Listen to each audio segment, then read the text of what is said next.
Jadi ceritanya semalaman ini atau mungkin ya sampai besok siang lah. Ini kita dibuat H2C, harap-harap cemas atau mungkin nggak cemas. Cuma deg-degan penasaran. Masyarakat kan kepo kan, ingin sekali tahu kan siapa ya kira-kira nanti menteri-menteri yang akan dipanggil menggantikan menteri yang lama. Pemain pengganti kalau Mas Heri bilang, super sub begitu. Karena tadi Bang Ali Ngabalin sudah mengatakan bahwa memang akan ada reshuffle insya Allah. Nah kapan? Apakah memang besok Rabu Pon seperti yang waktu-waktu sebelumnya? Kita tunggu saja. Tapi kalau memang betul ini berdasarkan evaluasi kinerja Mas Hendri, seperti yang sudah saya singgung sebelum jeda, siapa saja selain Nasdem yang memang pantas untuk digantikan?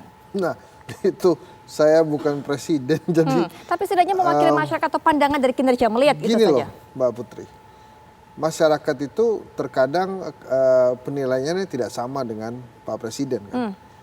Menteri Pendidikan misalnya Pak Nadiem. Awal-awal tuh saya katakan bahwa silakan saja ini kertas kosong nih Pak Nadiem, kebanyakan sekolah di luar negeri kan daripada di Indonesia, mungkin juga bisa memperbaiki kan. Ternyata menurut saya masih tumpang tinggi kacau balau tuh programnya. Apakah itu kemudian serta-merta akan diganti? Padahal rakyat juga merasa pendidikan di Indonesia ini jalan tempat. Saya rasa enggak, karena Presiden menyukai Pak Nadiem, gitu kan. Terus kemudian apakah kesehatan nih, Pak Budi Sadikin kan berhasil dengan program-program anti pandemi, apakah kemudian akan dipertahankan atau diganti, kita juga nggak tahu. Misalnya lagi dari nota keuangan yang waktu Agustus lalu dibacakan oleh Presiden, itu kan jelas pendapatan untuk Indonesia, untuk negara kita dari investasi itu sangat minim. Jadi nggak ada investasi besar masuk, hanya MOU. Itu kan kita baca dari berbagai media massa. Ya, apakah kemudian Presiden akan ganti Pak Bahlil? Saya rasa enggak, karena Pak Bahlil saya dengar kabarnya disukai oleh Presiden karena suka ngelawak.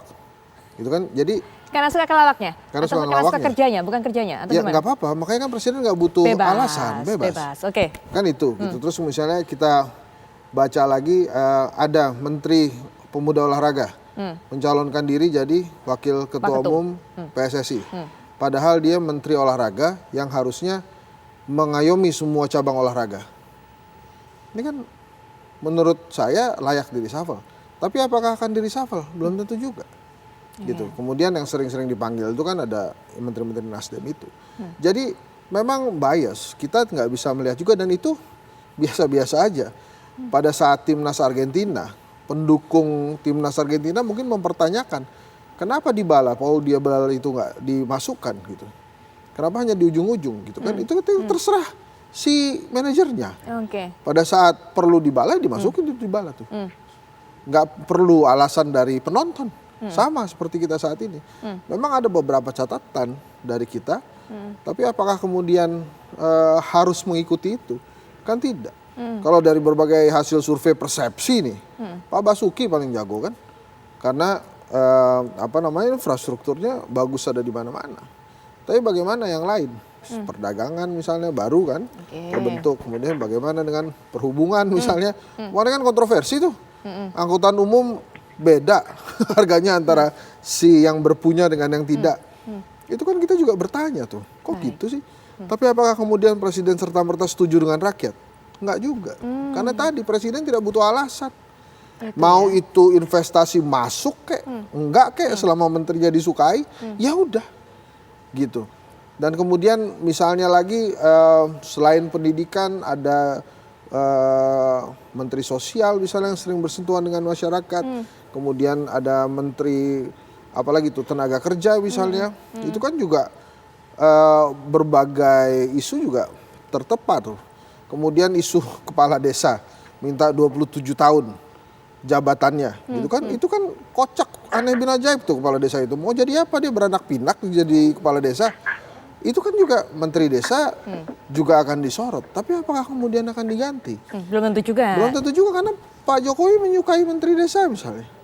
Jadi kita nggak perlu repot-repot juga menilai, karena presiden tuh berhak dia. Baik. Bukan tentang kinerja aja, like and dislike bisa, politis bisa. Jadi nggak perlu ada Baik. alasan. Ya, gitu ya Bang Ali ya. Mungkin Bang Ali juga bisa bercerita, betul nggak sih Bang like dislike ataupun juga faktor politis ini menjadi penentu terbesar dibandingkan dengan melihat kinerjanya. Karena tadi sudah dikatakan juga oleh Mas Hendri, ternyata tolok ukurnya kepuasan presiden dengan masyarakat beda loh. Ternyata sudut pandangnya pun beda. Siapa yang bisa bikin happy presiden akan terus dipelihara di kursinya, begitu Bang? Ya, namanya juga pengamat kan. Alam demokrasi yang begini bebas dan terbuka bisa saja. Ya, tapi kan tidak banyak yang tahu tentang bagaimana report dari masing-masing presiden, menteri dalam melaksanakan tugas. Dan bukti dalam rangka memenuhi undang-undang ITE kan bukti-bukti itu kan tidak semua dibaca oleh Hensat. Nanti besok kalau betul TV One mau live, nanti saya kasih lihat bagaimana data-data kerjanya Menteri Investasi dengan berapa banyak dana yang bisa diperoleh dengan apa yang disebut dari seluruh kegiatan ini. Begitu juga dengan desa dan lain-lain sebagainya, Mas Nadiem dan lain-lain. Karena ya kalau Profesor Dr. Hensat mengamati dan menganalisa kemudian ini menjadi penting bagi TV One, ya namanya juga alam demokrasi kan. Artinya bahwa tidak standar itu cara memberikan penilaian dengan apa yang ada dalam pikiran, strategi, report yang dimiliki oleh Presiden. Jadi bukan saja dalam urusan satu sudut pandang menggunakan kacamata kuda dalam memberikan reward bagi para menteri, tidak begitu. Jadi, tapi saya hanya bisa melakukan diseminasi terhadap apa yang disampaikan oleh Hensat kan. Namanya juga orang berpendapat, ya biar saja nanti publik menilai. Tapi dalam hal-hal tertentu yang terkait dengan meluruskan informasi yang benar dari apa yang dilakukan oleh Presiden, tentu saya harus menyampaikan itu Mbak Putri. Baik, Bang Ali Ngabalin terima kasih. Bang Ali Ngabalin dengan bijak memberikan pendapatnya pada malam hari ini. Terima kasih sekali sudah memberikan walaupun tadi informasinya bocorannya terbatas. Hanya pada insya Allah akan ada reshuffle. Nah mengenai siapa, jumlahnya berapa, apakah besok atau tidak, sepertinya kita harus terus tunggu. Terima kasih Bang Ali untuk waktunya. Sehat-sehat selalu Bang Ali. Hensat, terima kasih Mbak Putri, terima kasih. Terima kasih. Mas Hendra juga terima kasih ya Terima kasih, sudah Mbak Putri. hadir dan juga memberikan pandangannya. Kita juga akan tunggu bersama besok. Apakah kemudian beberapa hal kejadian politik ataupun itu kemudian bisa menjadi pengaruh kepada keputusan Presiden besok, kita masih akan tunggu. Seperti dikatakan Mas Hensa tadi, semuanya balik ke nomor 1.1, terserah Presiden. Begitu kan hak prerogatif Presiden untuk mengganti jajaran menterinya.